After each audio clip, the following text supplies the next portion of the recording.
Live on Twitter. I got a That would be X. X, yeah. live on X. We're Xing. Why did we have to change the damn name? Well, we could talk about that. Live on Meta. Okay, it's on LinkedIn. Okay, and LinkedIn. Okay, so we're live on Twitter, LinkedIn, Facebook. Okay, and Tina, do the lead-in, please. And Alphabet, probably. but yeah, Meta. Okay, Tina, do the lead-in, please. Okay. Let me move you there for me. Okay. Mute is off, and we're gonna go in 3, 2, 1, and Okay, and wait. Brent no. is here, so we're not going to stop. We're going to continue. Hi, this is Steve Gillmor, and this is the Gillmor Gang. And joining us belatedly is from the service area of Atlanta. No, I don't see him. Steve's not with me. Yeah, he's there. Uh-huh. And with a reprise of his fabulous double image happy hour performance of yesterday, where he looked like this, basically. The angle is wrong, but it's like. Okay, Steve. Okay, is Brent Larry. Welcome, Brent. Muted, Brent. I think he's doing that on purpose. No. No, usually he does that manually. Hey, I know. listen, he's got too much technology. I'd like to do a restart. There are about 1,000 places where it could be. We're gonna do a restart. I don't know. I think there's a charm in failure. Failure is charming. It's all right. Failures, it's not an option. How about now? Can you hear me? Yes. Hey, That's All right. good. Okay, so I want to redo it. Let me first apologize to to you guys for being late, but also to the fine citizens of Henry County, Georgia, particularly the little park that we have at Fairview. I was doing my morning constitutional and I had my earphones on. And you know, like when you hear a song that you hadn't heard for a long time and it surprised you in such a good way that you just start singing along. And usually I don't sing out loud when I'm walking. I just sort of, mouth it. But in this occasion, it was a song that I hadn't heard in so long. I just started singing out loud. And it was not the right song to do that. The song was by Rick James and it was 17. Yeah, baby. It was, she was only 17, and she was sexy. Know what I mean? Nudge, nudge, wink, wink. No, that's the Yeah, Beatles. Sorry. you weren't near a children's park by any chance, were you? When you were singing? Well, that's the unfortunate part. There were children because it was, morning, nice day. And I just started, I didn't mean to, it just came out. And she was sexy and she was young and fine and so tender. And then I looked up and I was like, oh no. Parents people were like looking at me like I was, Oh, my God. But luckily, my saving grace was there was another person of my age and he looked at me and he said, Rick James. Yeah. And that kind of diffused the whole situation. But I just wanted to say my apologies to anybody who thought I was, Rick James was a folk singer in the Village and was in a band with Neil Young and Steve Stills, I believe, as well, originally, before he went full Rick James. Yes. Really? The same. Yeah, before he got that funky stuff. Yeah, I remember the SJY band, Stills, James and Young. Good luck with that, Keith. Oh man. Give me that stuff, that sweet, that Ooh. I'm going to start a countdown clock to Rick James being cancelled right now. And now that we've outed him for his lyrics, I Back think then, well, see, he's my beyond canceling at this point, I believe. my saving grace was, look, when that song came out, I was actually 17. So, you know. Mm. Joining us from the state of Seattle, Washington, is Michael Markman. How do you do? I don't have any stories like that. I kind of coming up dry. I do have one thing though. Happy birthday to Louis Armstrong. And Satchmo. Is it Louis or Louis? or it's both, however you want to do it. Pops. And if you happen to be listening to this on the day we're recording it, once we're done, start screaming WKCR FM wherever you stream radio from, and all day they are playing Louis Armstrong. Well, you posted something in the Substack chat, and I did. could not get it to make sound. Hmm. There were numerous icons that had no effect. So Well, perhaps if you have TuneIn, if you have TuneIn on don't know what your TuneIn device, it's an or app. if you TuneIn have is an app. Alexa, you can ask Alexa to play WKCR FM. I'm not guilty of Alexa.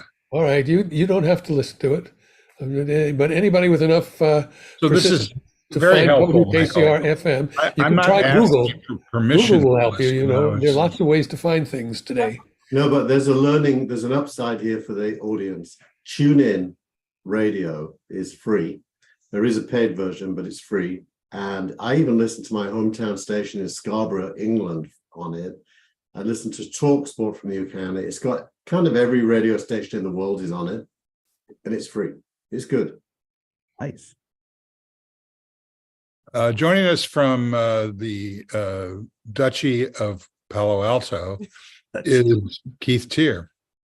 Well, my wife is a duchy, so that is somewhat appropriate. She's a Past the duchy. I was waiting for that. The legal version of 17, by the way, is Steely Dan's Hey 19.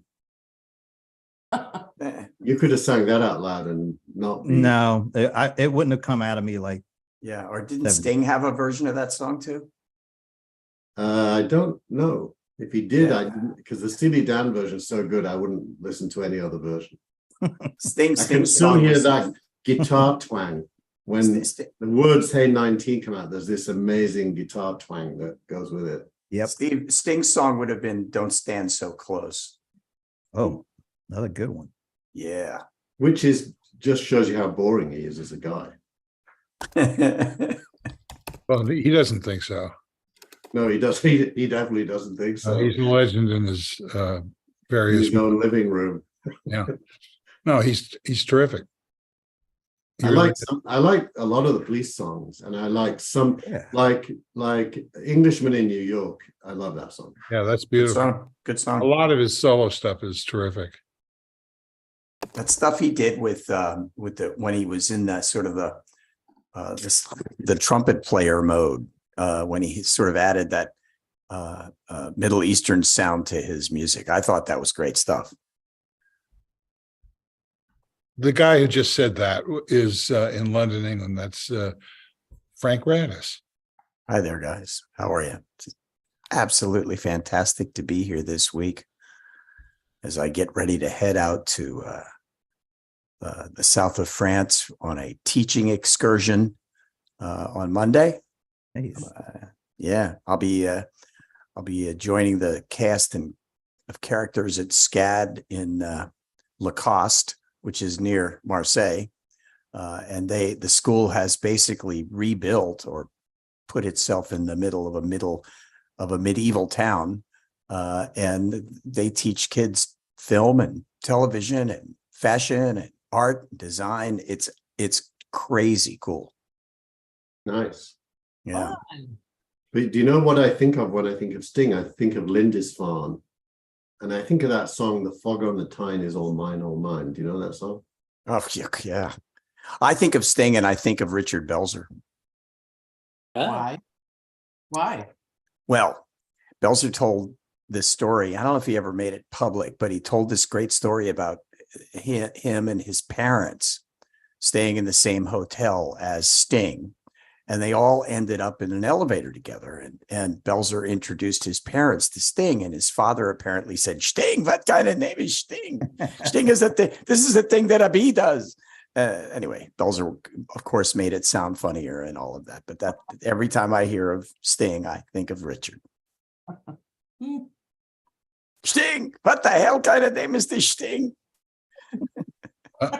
From the Fenwick of Grand Wind, the guy in Massachusetts is what is your name? Ralph, I think. Ralph Ralph? Cramden. That's Ralph Cramden, ladies and gentlemen. Dennis Pombriant. Who the moon? Hey, Why? Well, I've just been absorbing this conversation and learning so much, and can't wait for more. Oh, you're the one. Brent, I just wanted to congratulate you on that quick arraignment. Okay. I don't understand that. I mean, it's Quick funny. I arraignment. don't get it. Well, we haven't done it down here yet. No, what it means is Like he you was. will.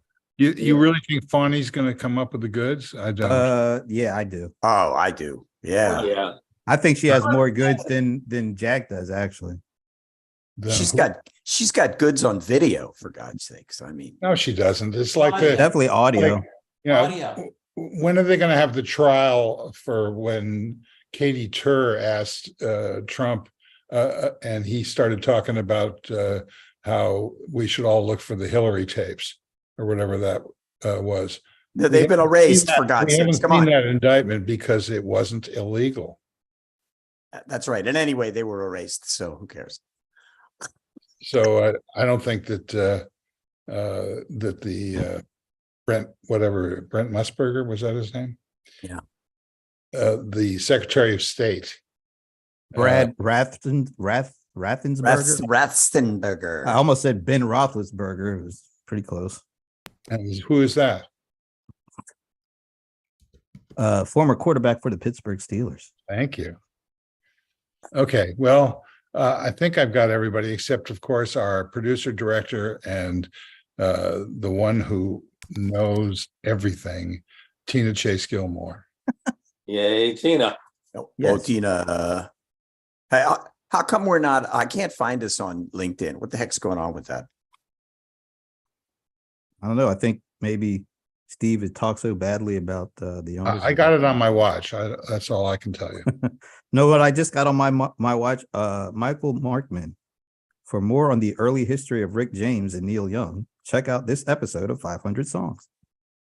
How cool is that? My. Okay, so we may not be on LinkedIn, according to I'll check. Let's see. reports. Thanks. I don't see it. Are we on Threads?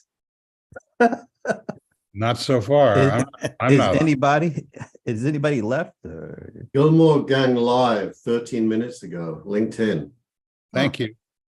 and it Okay. is live. Yeah, All it's right. on. Yeah. So what are we talking about? Let's talk about Star Trek, the musical edition. Okay, let's. No, Tell me that's all more. right. We can get to that at the end of the show. I'm gonna I go was just- back. I'm gonna go back to Rick James. You guys. handle You know, it. honestly, it seems to me like when I was so rudely interrupted earlier before the show went up, there were two great things that happened this week. One was the indictment of the Orange Julius, and the other one was the musical episode of Star Trek: Strange New Worlds. I will put that in abeyance and go back to the Orange Julius for a moment because. Hopefully the gigantic crowd in front of the is it the Pettyman Federal Building in Washington, D.C., the gigantic crowd that was there to support him is indicative, I think, of what's happening to him as a whole, except for the nut jobs like the Speaker of the House. That's it. I got no more. I'm done. I kicked it off. Somebody else take it from there. I'll take the other side of that. it's super important not to be triumphalist about the battle, because Yeah. the war is the next election. Yeah. And No, I agree with you. You're right. so in the next election context, all of this strengthens him. And all the numbers suggest that as well. It's insanity, I tell you. It's I don't think all insane. the numbers do that. I think the numbers within the GOP show that it strengthens him. But I don't know what other numbers there are that you see. Well, at Morning Joe, when they compare him to everyone else in the Republican order, DeSantis is number 2 and like 40 points behind, or something like some huge number behind. There's no one else in the race. And when they compare him to Biden, it's neck and neck. Which I don't get. There was a neck and neck poll, one neck and neck poll in Michigan that they cited. But I wonder how much of this contest is going to be between personalities. Remember that one side of this contest is trying to deny global warming, is trying to deny women's rights to an abortion, is trying to deny dignity to LGBTQ people, is trying to restrict the vote. There's a lot going on. I think that the end of Roe v. Wade is going to color every election until there's some kind of legislative remedy. I think that's of how you poll the individuals. The contest is not between individuals; it's between issues. I think that should become more and more clear. Michael, I think that should be correct, and I want that to be correct. I fear that this series of trials is going to totally overshadow those issues. Oh, I agree. It's going to crowd a lot of things out, but remember, we're still a long ways away from the election. Yeah. If you look at those latest poll numbers, I think the one in Michigan was 44 to 44 or 43 to 43. Why are people getting all uptight about this? That's what, 86%? That's 14%. And we all know that Trump's numbers are way solider than Biden's, because he's got those fanatics. They're not going anywhere. So that number is not going to rise a whole lot more above what it is, if at all.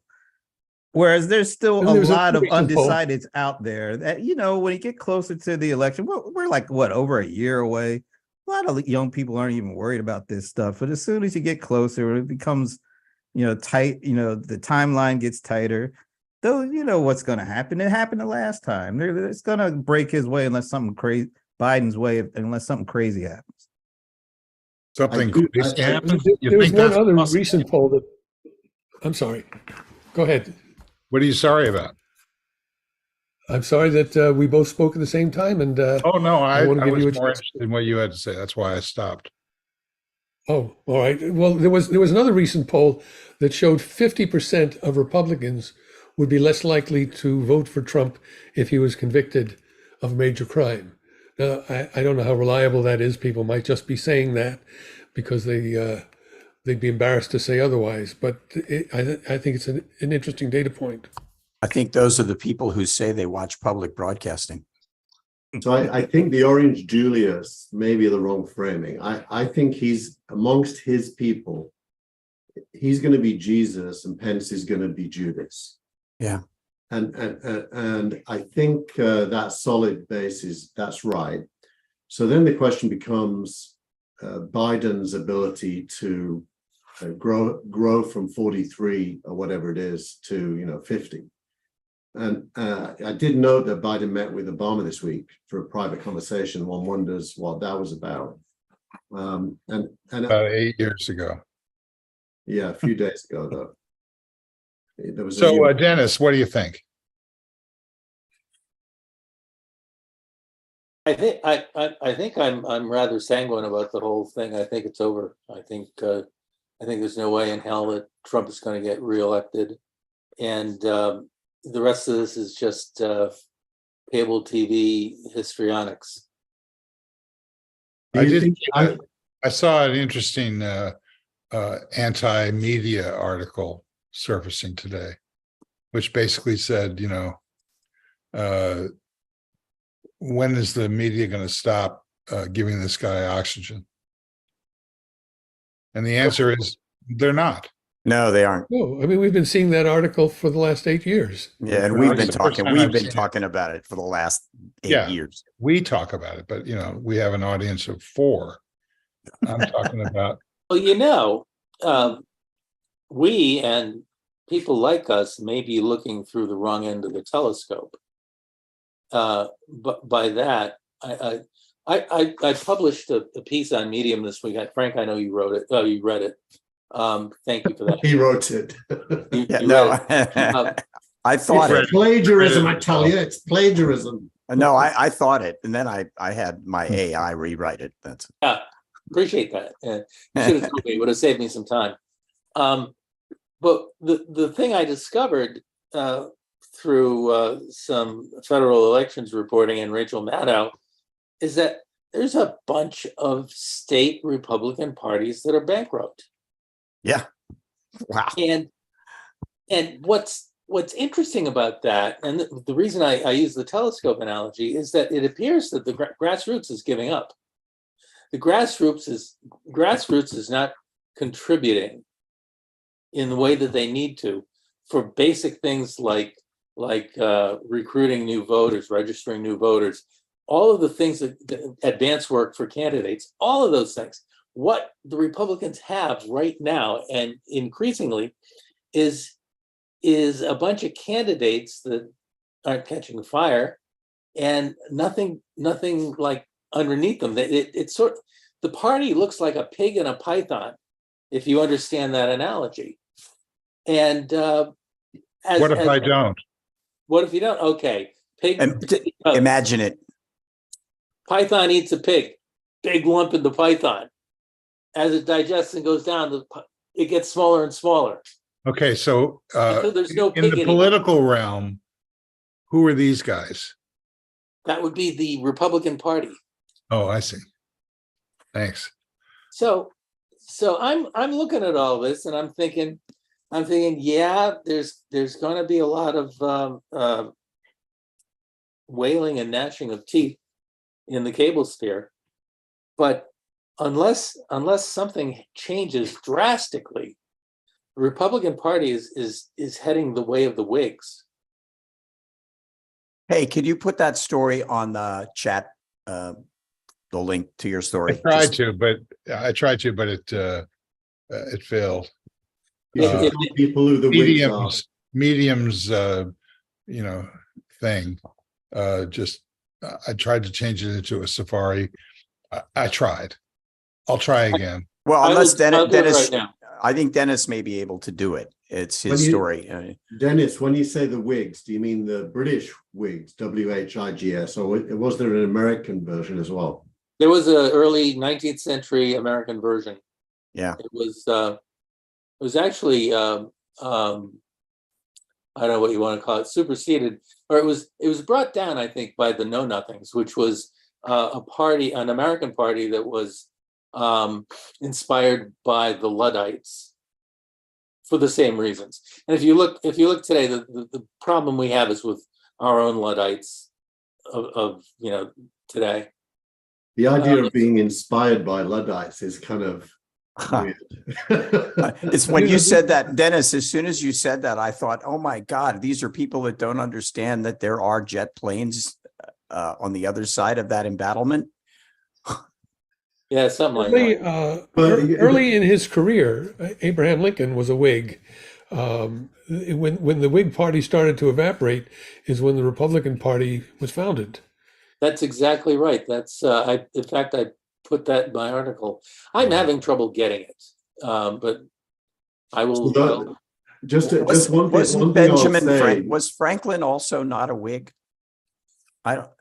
I mean, The Whigs hadn't Benjamin started by Franklin? then. Ben Franklin, do you say? Or, Yes. Ben. No, there were no Whigs that early. Okay. Yeah, that's right. The one But he thing wore. I would- He wore a wig. I know that. The one thing I would say about the indictments this week is the conspiracy accusations. I thought were going to be difficult to prove, but since yesterday when Pence went on the record, I think it's definitely going to be proven. Oh, yeah. And The link is so, up, by the way. so now you think, okay, You just put it in the chat that nobody can see who isn't on this call.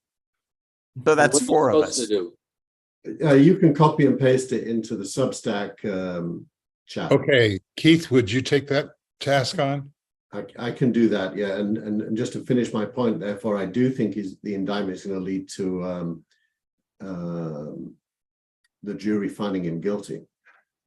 I think that is very much like the last indictment. The problem is that not enough people who are pro-Trump read the indictment. Same thing's going on in this case. That indictment is astounding to read. And in my case, I actually listened to it. I think it was Ari Melber? he may have been Ali Velshi did it, and I Ali, think the Bulwark- just the fantastic. Bulwark also did it. The Bulwark, that's where I read it. And actually they used an AI voice on the Bulwark, and it was a very good one. It was a little quick, but I thought that, if you're just too lazy or can't read, it's great to listen to because it's so fulsome. To that end, what we saw immediately as a response to the indictment were things that immediately were dismissed within the indictment. I think one of the good, clever things that the special prosecutors team did was to pre-butt all of the obvious articles, things like it's a free speech issue. Well, no, it's not an indictment against what Trump said. It's an indictment against what he did, or the. As you say, in fact, they said it's okay to lie. You can lie. Exactly. And Dennis put up a wonderful excerpt from this morning's Morning Joe, where Kevin McCarthy was trying to make that claim that it was an indictment of what Trump Dennis said put that and up? believed. I don't think so. Yeah, except everybody that Yeah. Kevin McCarthy talked about in Dennis's post, everyone they were all lies.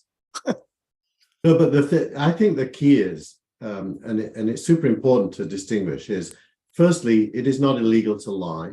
Secondly, it's not illegal to have an opinion which is wrong. Thirdly, it's not illegal to circulate an opinion that is wrong. There's really no such thing as, in legal terms, as misinformation or malinformation. What there is actions that are criminal, and the conspiracy charges are all about that. So the key thing is the connection between wrong ideas and acting them out to subvert the election. And Pence is the key there. Pence is basically saying he was instructed to do things which were intended to block the outcome of the election. So I think that the word conspiracy is the key. It isn't about lies or misinformation or opinions even. He's entitled to those even if they're wrong. Yeah. Well, there is a here's what bridge. There is a bridge. Here's what I think. I'm going to just interrupt. The problem that we have is that Trump is unfortunately quite masterful at dominating the conversation, and he's figured out how to make his plane look like the presidential plane. Trump Force One.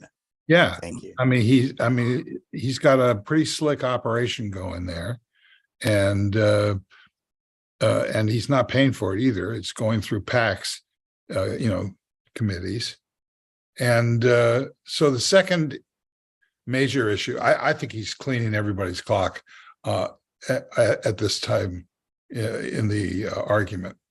The second part would be that the Democrats and everybody who has a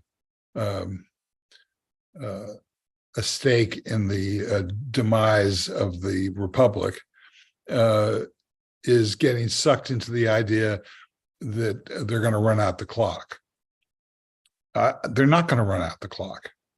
Even if this goes to, if we want to have another Saturday Night Massacre, they can try and cancel the special counsel. If they do that, all hell's going to break loose. Well, so So therefore, when do you think, I mean, they're going to announce the court date? yeah, I think that's all shadow boxing. What I'm trying to say is that we're getting sucked into believing that if Trump can kick it past the election, that he's going to get away with it. And I think that's not true. So we just have to basically Wait. and as you point out, people like Pence eventually have to come out of their crouch and actually say what happened. Yeah. I do. There's another angle here. Just one thing, just a factual point. If he wins the next election, can he pardon himself? I think the answer is yes, but just to clarify. No, the answer is they don't know. Yeah. Okay. And I think that's in the same category as, overturning the Constitution and stacking the court. Anything's possible, but is it going to happen? I doubt it. Well, but he can shut down any investigations federally. Well, he can, That's not the state. can try, but at the moment he's facing an accumulated 40 78. No, though there's a prison. total of it's Yeah, I'm 48 not talking about federal. in So prison. He's yeah. liable right now for 2020, 2010, and 6 Dennis, years. Steve, I think you're right, but therefore become him in your head if you can. That's hard, but let's pretend we can. No, thanks. The only game in town is to win the next election. That's the only possible path. Yeah, that's possible, but it doesn't, well, it's that's what we're not, shooting for. it's not determinative though. The fact that we're thinking that that's important is, I think, just a failure of understanding of what's at stake. Well, we'll play it out. Play Play it it out. out. Let's say we Here's get to another the angle. election. I would love to tell you about the other angle. Yeah, I think this is going to be over before the voting starts. Here's why. George Conway, husband of Kellyanne, had a piece in the Washington Post this morning with Ruth Marcus, in which he discussed how Trump might beat this thing or try to beat this thing, come as close as he can. And his model for this is what happened with Spiro Agnew. Spiro Agnew, in order to plead no contest, nolo contendere, to the corruption charges that he was faced with, had to agree that he would withdraw from public life. And only then was he allowed the no contest. And he just disappeared. And also resign from the vice And presidency. resign, exactly. So Trump could do something very similar. However, he can only withdraw from public life while he is a viable candidate. If it looks like he's going to lose, the government isn't going to be interested in making any deal with him. They'll just continue prosecuting him. Why is it going to look like that he's going to lose? It's going to look like he's going to win. I said if he might be able to get the Republican nomination, that looks pretty good. There's not enough votes in the country to reelect him president. So the question becomes, how does Trump titrate this situation so that he plays it out as long as he can until he's just about at the tipping point where his candidacy will not be valuable to Jack Smith. At that point, he has to play gin rummy. I don't think he's got the pragmatic part of his DNA that would allow him to play it like that. I think he's Thelma and Louise. I think you're right, but I think he's got a better legal team right now. Yeah. Going to be imploring him to play gin rummy. But what's funny though, you say that, and I agree with that. He does have a better legal team, and he's certainly got a better campaign team, and he seems to have some kind of game plan compared to what he had in 2016, which was no game plan at all in 2020, which was I'll figure it out. But the point you made in your story, Dennis, about this real problem at the grassroots level almost seems like the Republicans and Trump and all of his support teams aren't thinking the right way. I mean, look, they could spend that money out of the super PAC, but the super PAC is already $40 million down with his legal bills. And you wonder why aren't they supporting the grassroots with the money that they have squirreled away? Well, it's because he doesn't like to spend his money on anything that doesn't affect him. But doesn't that affect him? So somewhere there's a disconnect. May I ask you a question? Who, me? I think when Trump left office, he owed Deutsche Bank about $400 or $500 million. We don't hear about that anymore. We know he raised a lot of money. Where is it? That is actually more fodder for Jack Smith. If he raised campaign funds and then used it for personal use, that's a big no-no. You know, there has been a lot of speculation. In fact, the J6 committee raised what they called the big grift, the money that he raised that didn't go for any discernible purpose. That hasn't shown up in the indictment yet, but there's no reason to think it's off the table. That's right. That's right. Trump's got more below the waterline than these indictments show. Yeah, and I think there's a relationship to the point you raised earlier about the grassroots money supporting the Republicans. A lot of that's being siphoned off into Trump's world, and the Republican Party can't get their hands on it. Biden is doing the opposite thing. He's set up joint committees with the Democratic Party, which in a way skirts the limits on how much you can contribute to a candidate, because he's got a super PAC that is both a joint Biden and Democratic PAC. So people can give unlimited amounts of money, and some of it goes to Biden and some of it goes to local Democratic get out the vote efforts and party building efforts. So the Democrats are doing the exact opposite from what Trump is doing. Yeah, the other thing about the Democrats, the election in the trenches. The other thing about the Democrats, Dennis, vis-a-vis the Agnew example, is I don't get any sense that the prosecution wants to make a deal. Well, they wouldn't be giving you that sense at this point. Right. If you're a poker player, are you showing anything? You don't have to. There's another side to that. You know, people have been talking about making this deal with Trump for a while now, and in fact, Keith Olbermann raised it again last week. What about all the other co-conspirators? How does that Trump deal involve everybody else who participated in trying to steal the election? Yeah, it won't. And the deal wouldn't that be the deal that's been discussed, that if he goes away, if he just says he's going to go away, they will not prosecute. Isn't that the deal? Yeah. I mean, well, that's not the deal I would write. The deal I would write is you plead guilty to one count and you get a slap on the wrist sentence, but you're a convicted felon. You know, this reminds me most, going back to Orange Caesar, the one bit where that's appropriate. If you stand back from this and you don't take sides and you look at it as best as you can as an outsider, it's like the fall of Rome. It's like the political class is so inward looking and so attempting to kill each other, and the media is so obsessed with that fight that the big picture about society doesn't even exist anymore.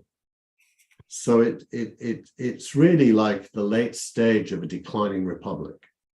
It's a very good analogy. Yeah, I don't think it's operative. The presidential race is a vanity contest, and issues and statistics fail in comparison. Well, I'm definitely not trying to make a scientific case or defend the point of view, but it does have a lot of similarities to an infight between people who are less and less relevant.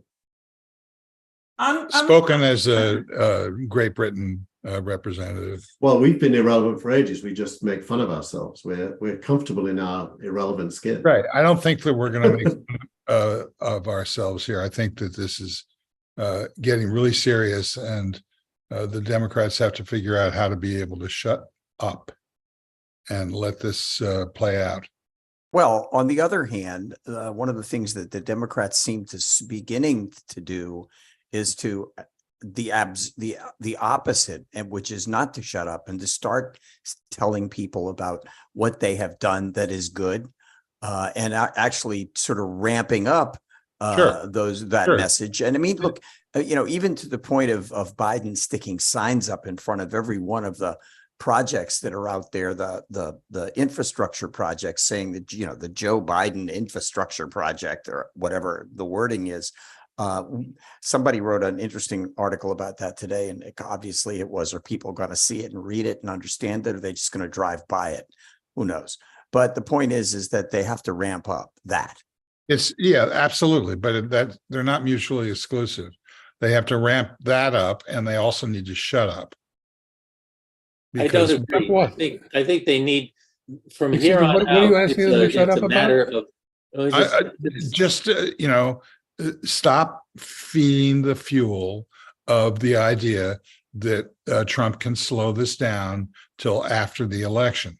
So what? That's the media. I don't know. Is that What's the difference? Well, in other words, politicize things where you win. Politicize women's rights, abortion, politicize guns, politicize the economy, which is doing quite well. Everything that Michael listed, those are all good. Here's the difference between the Democrats and the media. The media have a vested interest in making things look close, in making things look dramatic, in making things look dire. They have a ratings interest in that, whether it's online in terms of clicks and views and dwell time, or whether it's broadcast in terms of audience ratings. The Democrats have a different interest. Their interest is winning the election. Mm-hmm. So the Democrats really have no interest in playing up the things that the media is playing up. The Democrats are really have a counter interest to the media. Democrats are trying to get their story through a media environment that simply wants to talk about Trump and horse race. Yeah, and the media wins that argument. I think it's interesting that MSNBC ended up winning the night. Keeping that in mind, Michael, I thought that's a telling point that MSNBC did so well. Again, it's the emperor has no clothes. When you think about what does so well mean in the cable world. Well, at least they did a show about it, as opposed to CNN, which kept regular programming on, which is like, what?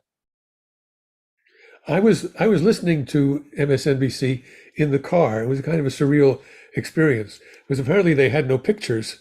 So all we had was Rachel Maddow reading the texts that she was getting from the reporters inside the courthouse. So it was only a text and audio image anyway. I don't know what I missed by not being sat in front of a screen. Yeah, but they had somebody in the courtroom, which because it was a lottery, they were actually two fortunate. People in the courtroom. They had Garrett Haake for the network, and then they had what's his name?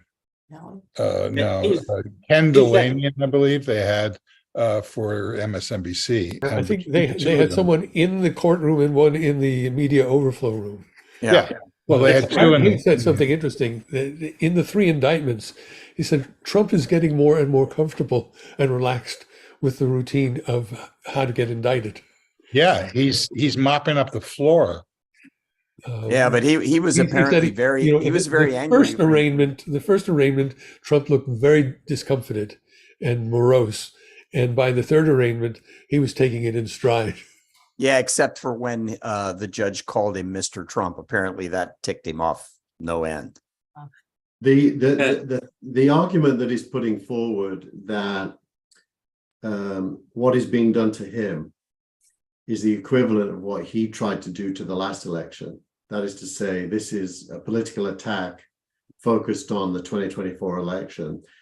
Obviously isn't going to work with anyone, from the middle leftwards, but it probably does work for everyone from the middle rightwards. Because obviously he is going to be the candidate, probably. I don't think it goes from the middle. I think it goes from right of center to the right. I actually think that what's going on now is actually going to be the determinant factor for the middle. The Daily Telegraph today, Frank, I don't know if you ever read it, but I do, and I can't get it because I don't pay for it. The Telegraph's there's an article today that's assessing the indictments from a right-wing point of view, but it's, unlike Trump, it's fairly lucid. I mean, it argues quite a strong case that aligns with what Steve is saying, which is that Trump is owning the narrative right now. I don't think there's any doubt about that, but he owns the narrative from right of center to right. Yeah, but right now, the people watching on TV are all across the political spectrum, and he's owning it. He looks like the president. He looks like the president, and nobody else does. He's Biden- owning a narrative about a flat Earth theory. He can have all the flat Earth theories he wants, and he's not going to convince enough people. Well, there aren't enough people disagree. to convince, I think, right, Dennis? I disagree about the convincing people part. No, and But from here on, the out, other- the whole contest is about influencing the jury pool. So I think it would be a mistake for the Democrats to shut up. I don't understand what that means. Quite simply, people who are potential jurors are being bathed in different arguments about culpability from either Trump and his side or from the liberal media. And I think for the Democrats to silence themselves in that kind of contest makes absolutely no sense, because you're going to unduly influence prospective jurors without any counterbalance. Yeah, That's I don't agree with you. I think Well, but I think what's going on here is the jury pool is irrelevant. The indictment is locked down. There's no way that a jury pool is going to be affected by the facts that are in the case. It's really, really brilliantly designed to reach a verdict. The only thing that's up in the air right now is what day is that going to happen on? Steve, some of these charges require unanimity of the jury. You need to flip one juror. That's a terrible set of odds. Oh, I think it's risky, but I think trying to tinker with the jury pool is the least of anybody's worries right now. And the idea that the Democrats, for once, and look at what happened with the Infrastructure Act and the what was the other one called? The one with all the 500,000 charging stations. What was that ended up being called? Inflation Act. Inflation Reduction Act. Yeah. Those. How did they get those things through? They were smart. They bribed correct. Joe Manchin. Yeah, correct. But I think it's a bit different, Steve. The judiciary in America is now so politicized that the idea that you could get a jury which was neutral and only considering the facts is a bit of a wild idea. That jury is going to have some dogmatic Republicans on it. I don't disagree. I just don't think that it's being impacted by whether the Democrats basically say, you can talk about what you want to talk about, but I'll see you in court. What do you think What I Trump mean, is? no, I'm talking about the Democrats saying that. Yeah. But I was asking, what do you think Trump is expecting from his argument that he needs to get this in front of the Supreme Court right now. They're not gonna do anything, and I think the question in terms of what happens because of this indictment and because of this trial is this should be televised, and the that's another phony bit. Joy Reid is pushing, and Neil Katyal, who is so proud of having written all these regulations that have completely failed everybody. But you don't think it should be televised? I don't think it's going to be televised. But that's not the question. Do you think it should be televised? And do you because I think that there's a real upside for people to see. Do you think that we should abolish the what's the name of it? The thing where Trump won the presidency? The Electoral College. Do you think we should abolish the Electoral College? Yes. Yes. Okay. Not me. I don't think it's going to happen. Well, I agree. I agree. You didn't ask me if I thought it would happen. I think I'm making the point about television. I don't think it's going to happen, and I don't think that the Electoral College is going to be abolished. Well, look, there's a clear way, a very clear way to demonstrate that the Electoral College won't be abolished, and that's to look at what has to happen to abolish it. You have to amend the Constitution. That's I agree. Nearly impossible. To televise the trial, all you need is someone to agree to televise it. No, There is a path to televising the trial. Chief Justice. Let me finish, please. There is a path to televising the trial. There is no path to abolishing the Electoral College. They're not comparable. Well, they are comparable because I brought it because up. you said so. I was just going to say that. Absolutely. It's his show. The one thing I'd Right. say about televising is you got to decide if you want it. I mean, I spent maybe 20 years as a political activist. I went to various trials to do with Irish independence fighters. And the one thing that a propagandist or an agitator wants is publicity.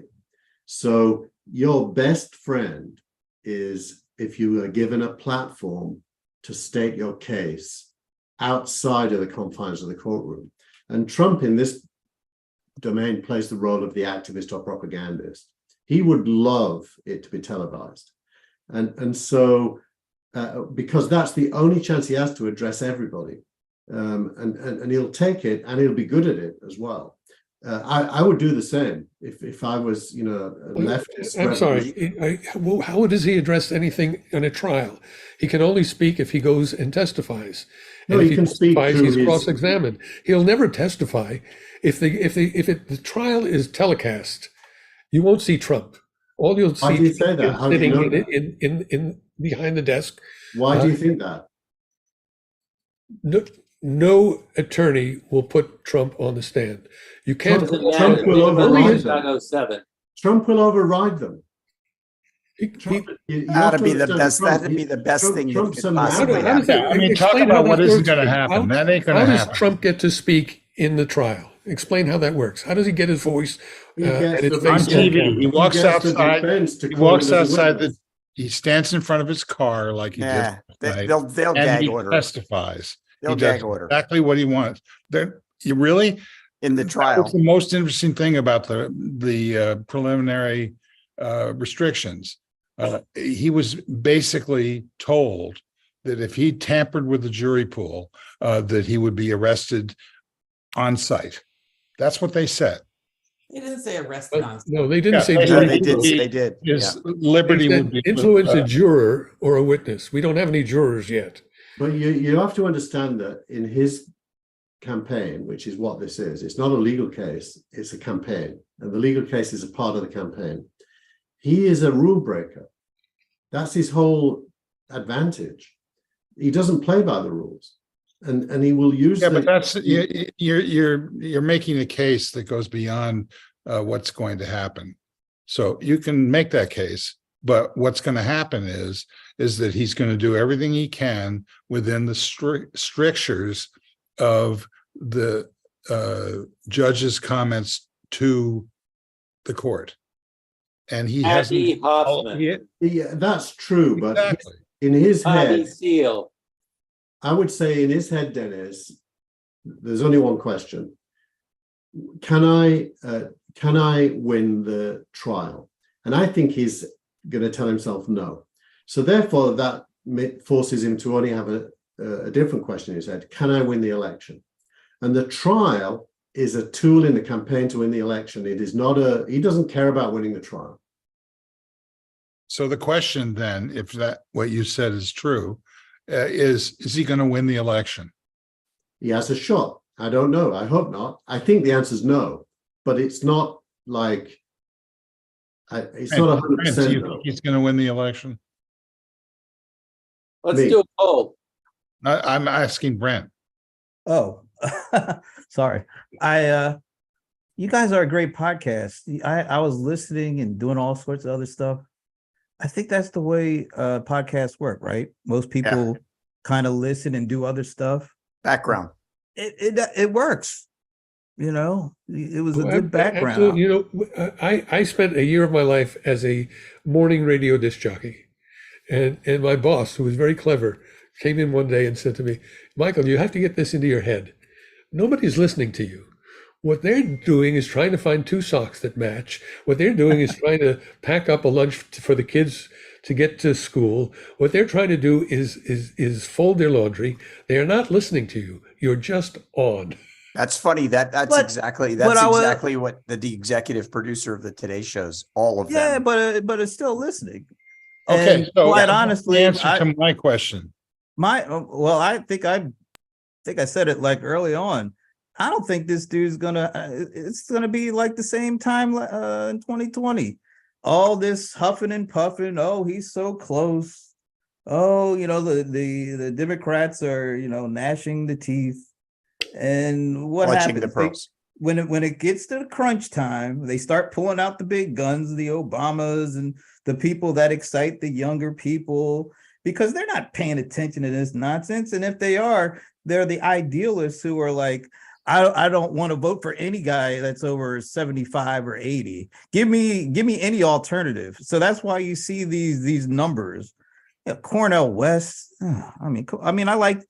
He's a very intelligent guy, but he has no shot. And I think when it gets closer and closer and people start realizing, oh, you know, Trump has a shot, then those folks who were like trying to play, you know, idealists are going to be like, turn to pragmatists really quick, because the one thing that they all agree on is they do not want that dude back again. So they'll come into the fold, even if it's grudgingly, and say, well, I'm only doing this but I really stand for whatever. But they'll do it, they'll fold, and he will win. Even if it's close, he will win. Okay, That's why He there's being Biden. I'm not. that's yeah. why the Democrats need to shut up. I agree with you. Okay, anything else we want to talk about? I want to know what Cornel West is saying. I haven't heard what he's saying. He's just one of those. You know what? I have several of his books. He has not been the same dude since he tried to get passes to the the first Obama inauguration, and apparently he was not happy of the tickets he got. They weren't like VIPs or something, and he teamed up with Tavis Smiley, who was also very unhappy that Obama won because he was in the pocket of the Clintons.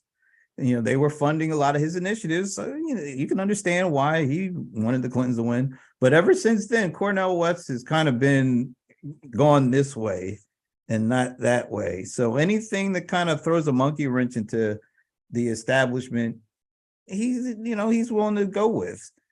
I don't think he wants to be. I just found out. So he's doing a Green Party third party bid. Well, at first he was going to be on some other third party thing. Then he switched over to that.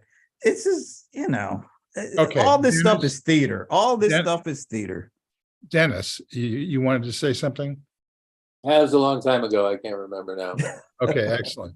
Anybody have anything else that you want to talk about? I remember what I wanted to say.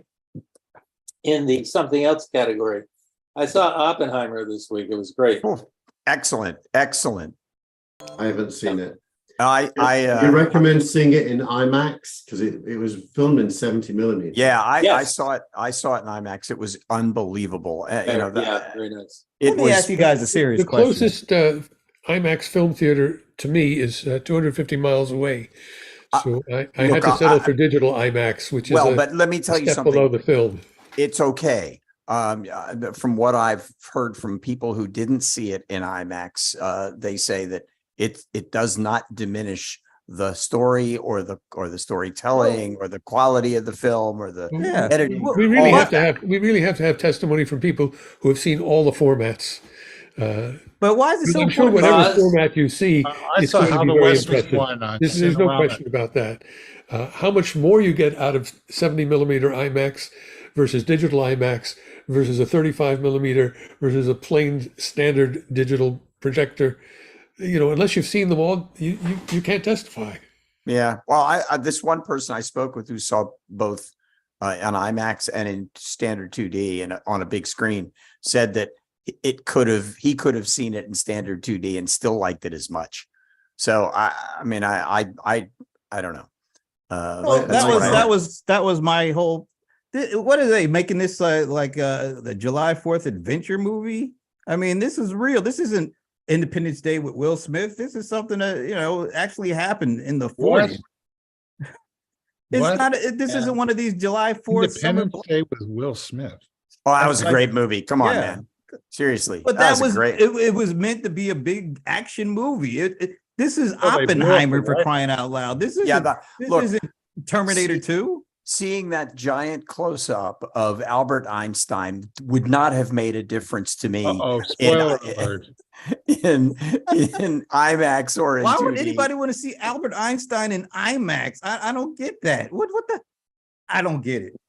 I'll watch it when it's on when I'm on Actually, I the going think someplace. Brent, the only it's more of an artistic thing. It's if the creator of the movie for some reason wanted to do 70 millimeter and believes there's some kind of artistic merit to seeing it at that resolution, then you kind of want to judge whether they're right by seeing Yeah. it. It was a I great don't. movie, regardless of. I mean, I can't say this because I saw it in both formats, but it was just a really terrific movie, and it just popped way up in my list of great movies ever made. And I honestly was also very happy to have gone and seen Barbie, which I didn't want to go and see, and which I did not expect to be as good. establish enormous credibility and then you destroy it. No. No. I want to see Barbie too. Frank, what I read is that the In genius of Oppenheimer was releasing it alongside Barbie.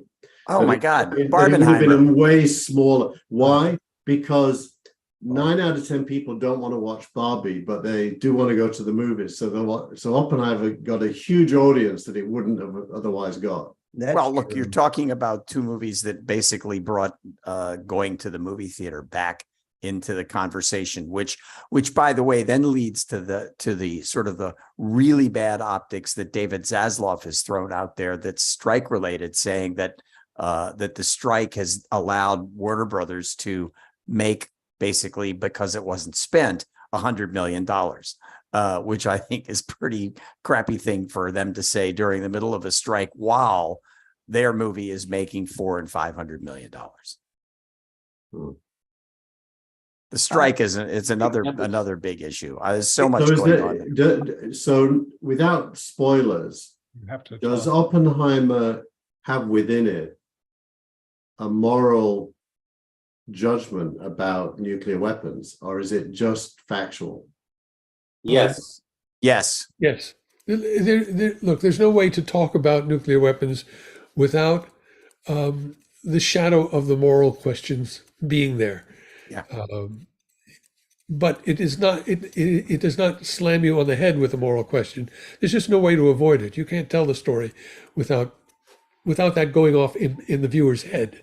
Yeah. You have to be moral thinking about questions are part of the history. consequences. Yeah. And I thought it was handled brilliantly. I really do. And there was a sequence in the movie, and this is not a spoiler, but it's a production thing that a lot of people were complaining about before I actually saw the movie. There were a lot of people writing this thing about the audio mix being so bad. It was one place in the movie where the background sound and the music overrode the dialogue.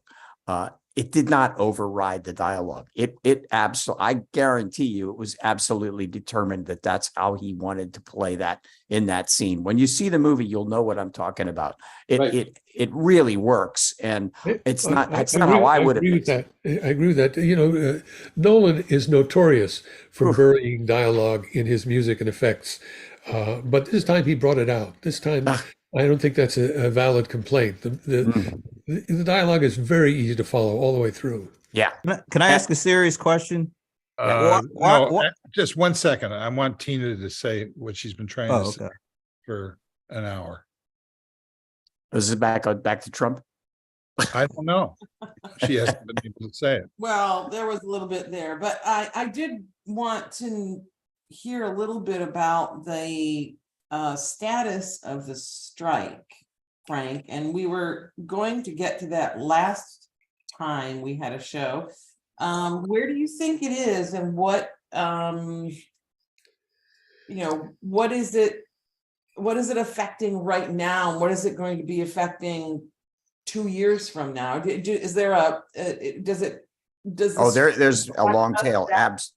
There's absolutely a long tail, and the long tail is actually the problem with what's going on with the strike.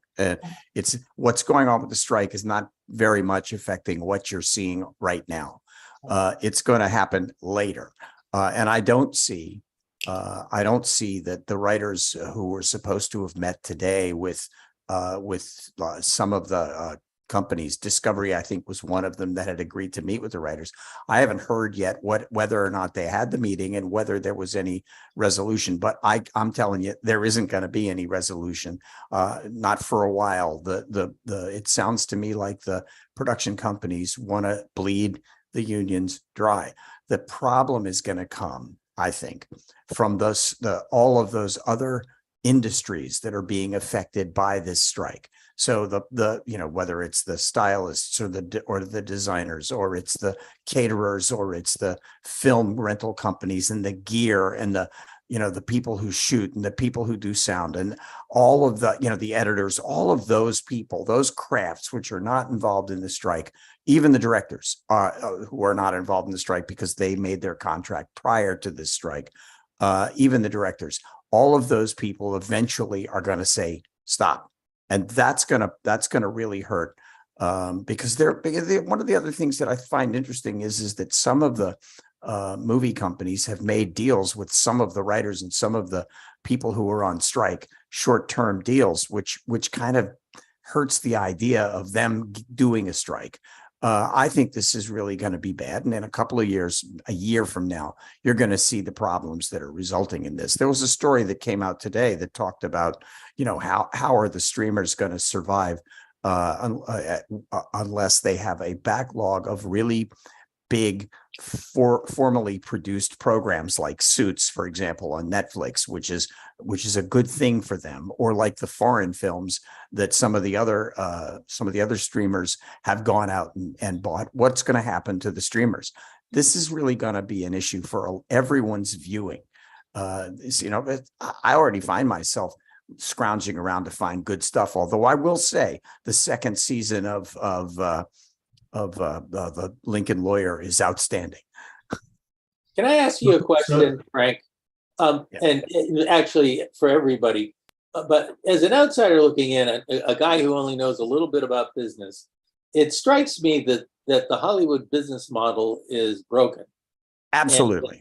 And that this strike is trying to put Humpty Dumpty back together again. I'm not sure that it's trying to put Humpty Dumpty back together again as much as it's trying to remake Humpty Dumpty in another image.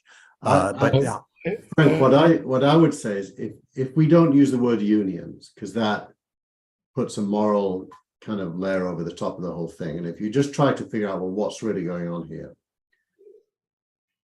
it seems likely that the studios are playing the role today that Napster played in music. That is to say, they're the change agents because they benefit the most from change. And the people who benefit the least from change are the actors and people who work on creative endeavors, Well, because they're going to be less and less required. but the music industry did not jump on the Napster bandwagon. The music No, I'm industry did saying everything that's it the, could do to no, but that's the break it. interesting thing. Yeah. That's the interesting thing, that the studios are adopting the persona of the revolutionaries.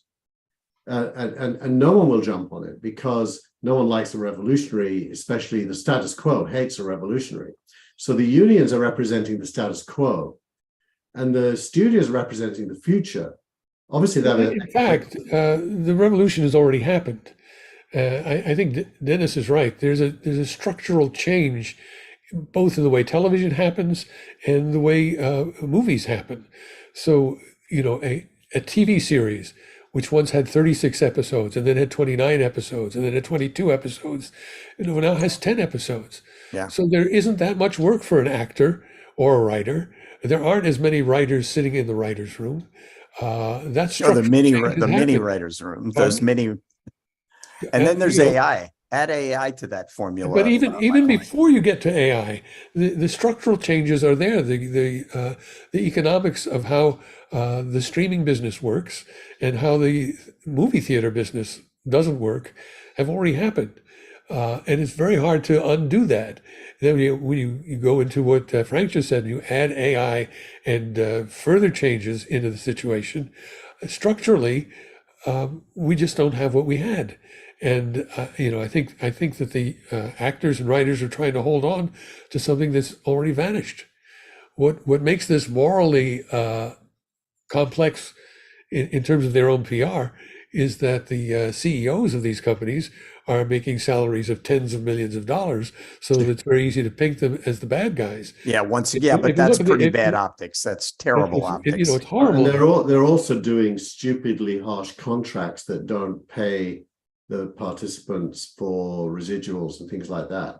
So the studios aren't the good guys, but they do represent the future more than the unions do. Right, but all I'm saying is that the future is already here. Yeah, well, but the future never stops. I mean, there's another future. All of this works except for the fact that if you don't have actors, if you don't have writers, you don't have a Hollywood industry. Well, maybe not. Yeah, you think? Yeah, this No, AI. no. All this discussion works just fine, except for the fact that it leads you to a dirt road. Yes. No, I mean, you know, if you look at the two big movies of the season, they are writers' movies. They're writer directors, but neither Barbie nor Oppenheimer would exist except for the concept that went into them, and then the casting that went into them. Yeah. So, you know, I think Dennis is right. You know, you take the writers and the actors out of the story, everything gets a little more dull. But Michael, if you write every one of those skills down, like casting and all the other ones you mentioned, and you ask, you know, 20 years from now, what will that job look like? I don't think it'll look anything like it. Enough of your Chat GPT pitch, please. It's not Chat GPT. Of course it is. It's everything. When the writers went out on strike, they listed the AI pitch as their number 2 issue. The strike is not going to rise or fall on whether or not AI is going to dominate. Yeah, it's just a part of it. You're right. No, all I'm acknowledging is Michael said the future is already here, and he's right. But the future, in another sense, is not already here because it doesn't stop. But right. There's always more future coming. I don't know what that means. I have an analogy for you. What we're talking about is highly specialized professional jobs, much like dental work. I cannot picture a time when we won't have some need for dentists, either not just to fill teeth, but to put prosthetics in, to align them, to do a whole bunch of stuff, especially as we all live older. And we're still going to train dentists, and by the same token, we still need casters, people who do casting or casting director. What do you call it? Casting directors. Casting directors. We still need bit players. You still need all of that. Yeah. That's the No, weakness. those are, by the way, those are the ones who are being killed right now, because the issue is you have to make a certain amount of money in order to get your insurance from the union. And if you don't make, I think it's $26,000 a year, you don't get insurance. So that's exactly what's happening is that these side issues, these side deals are starting to manifest themselves as moving from a contract relationship to a at-will relationship.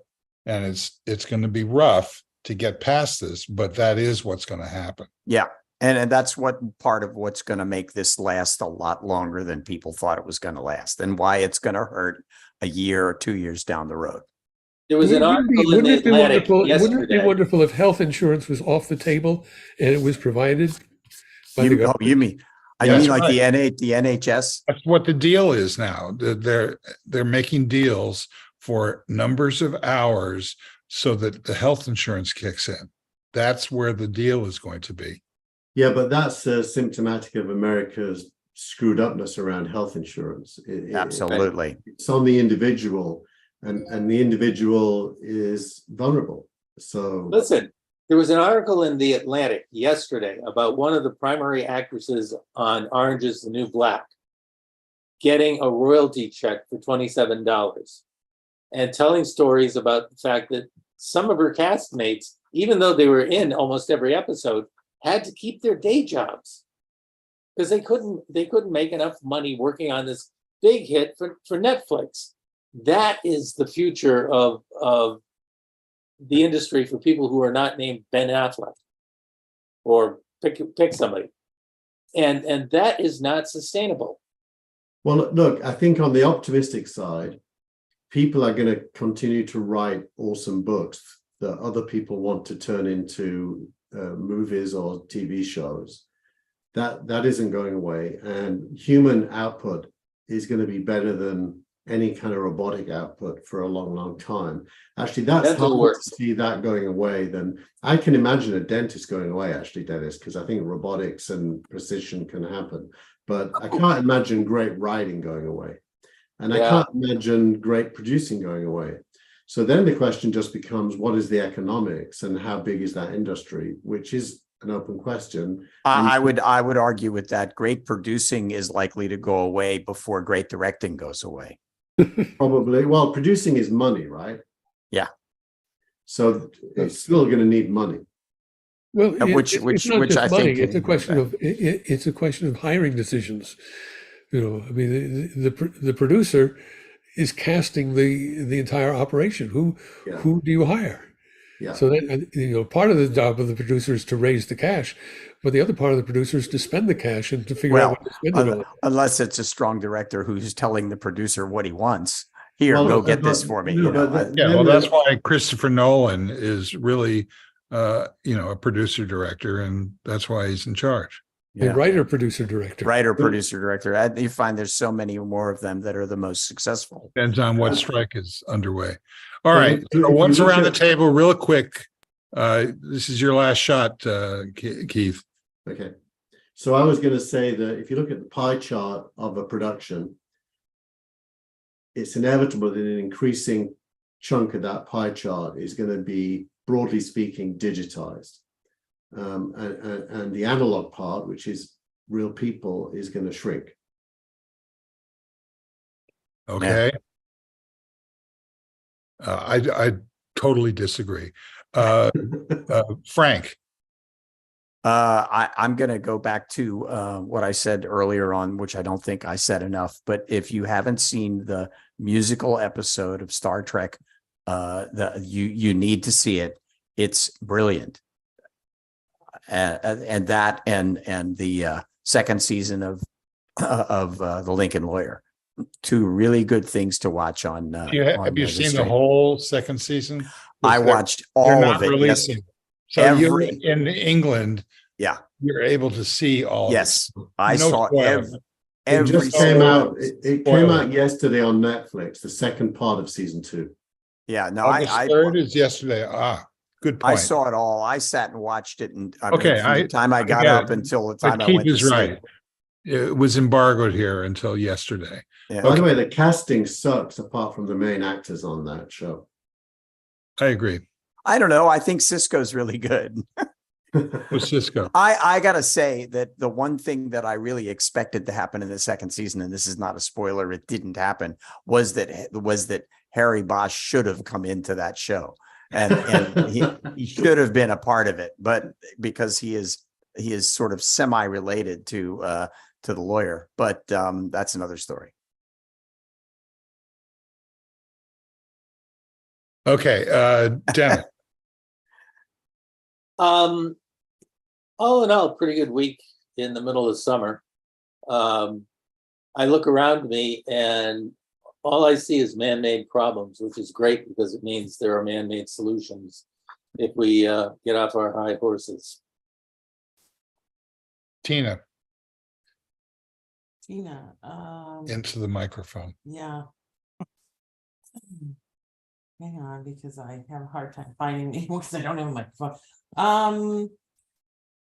We lost Sinead O'Connor. Yeah. And I just wanted to acknowledge that. Quite a voice, whether you liked her or not. I think she stood for well, her truth, like being honest, being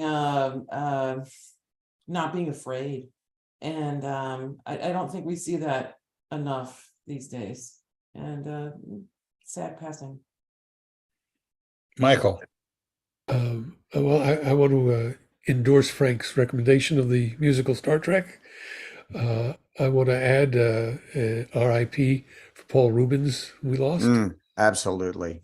And a surprise locally, I just learned that right here in my own town, we have one of those newfangled LED screen digital studios. I mean, those production studios that used to be rare, they're springing up all over the place. Yeah. There's two of them. SCAD has one in Atlanta and one in Savannah for their college campuses. That it's astounding that they have these things, and the professionals are coming in and using the school's equipment. Yeah, just for those who don't follow this is sort of an extension beyond green screen or blue screen to projecting the stuff that we pretend to see into the scene itself. And it's time consuming and somewhat awkward at times, but it's a great leap forward. Well, basically, all of the digital CGI work that used to happen exclusively in post-production now happens in pre-production, so that the actors and the effects exist simultaneously on shooting day. So it's pre-production to create the backgrounds, and then production, which actually incorporates the backgrounds with live action. And it's, if you see The Mandalorian, that whole show was shot that way. So you usually need another round of post-production to knit it all together smoothly. I was astounded when I saw how that here was an image of a forest in the background, for example, and then there were real props in the foreground, and then the actors integrated with the props. Well, did any of those trees in the forest get residuals? No, but I can tell. That's funny you say that, because the really cool thing was they needed to move a tree, and they actually could outline the tree like rotoscoping, which used to take forever, but now it takes no time at all, and move the tree to the left a few inches so that it didn't look like it was coming out of the actor's head. It wasn't a matter of just moving the actor, because the lighting in the foreground was locked. So you had to not move the actors because it would have spoiled the lighting. So you had to move the tree. How did you do it? You did it electronically in the background, and it was instantaneous. It was unbelievable to watch. I was in Vegas this week for a soccer game, and I'm going to interrupt you. I'm going to interrupt you. Brent, Sinead O'Connor, the song that put on the map was written by Prince. That's Yeah. number one. Number two, there was a number two. Oh, I move that the term Barbenheimer should never be spoken again on this show. And number three is the best thing that happened to Biden this week is seeing him riding his bike and looking very healthy doing it. That was like the first time I've seen him looking like actually good.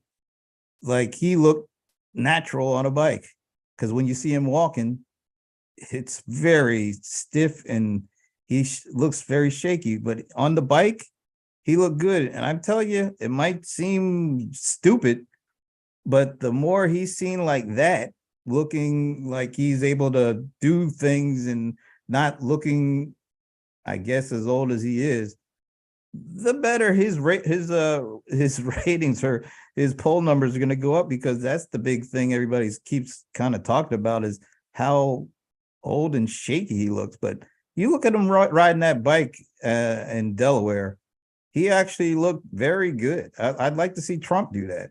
Well, He'd break the bike. Okay, Keith, last thought. No, I was just going to add to the LED thing. I was in Vegas this week with the family for a soccer game, and they've got that new 360-degree LED ball. The sphere. The sphere that you two are going to open with a set. And it's exactly what you were saying, Frank, except it's completely encompassing. So imagine what they could film in something like that. The whole world, basically. They had one shot that they put inside the sphere, which was just an eyeball. And the eyeball was looking down at people who were playing golf on the nearby golf course. Yeah, I saw that. It was really cool looking. It's very realistic at nighttime when it's on. It's super realistic. I wonder what it looks like from a plane coming in. That must be incredible. It's small. It doesn't look big, actually. I saw it from the plane. It's not that big. It's right in the middle of the strip, just off to one side. It's not as big as the pyramid? No, it's smaller. It's smaller, yeah. Okay. All right. Well, thanks to everybody who showed up, and especially those who didn't. We'll see you again next time. Bye-bye. Bye-bye. Bye-bye.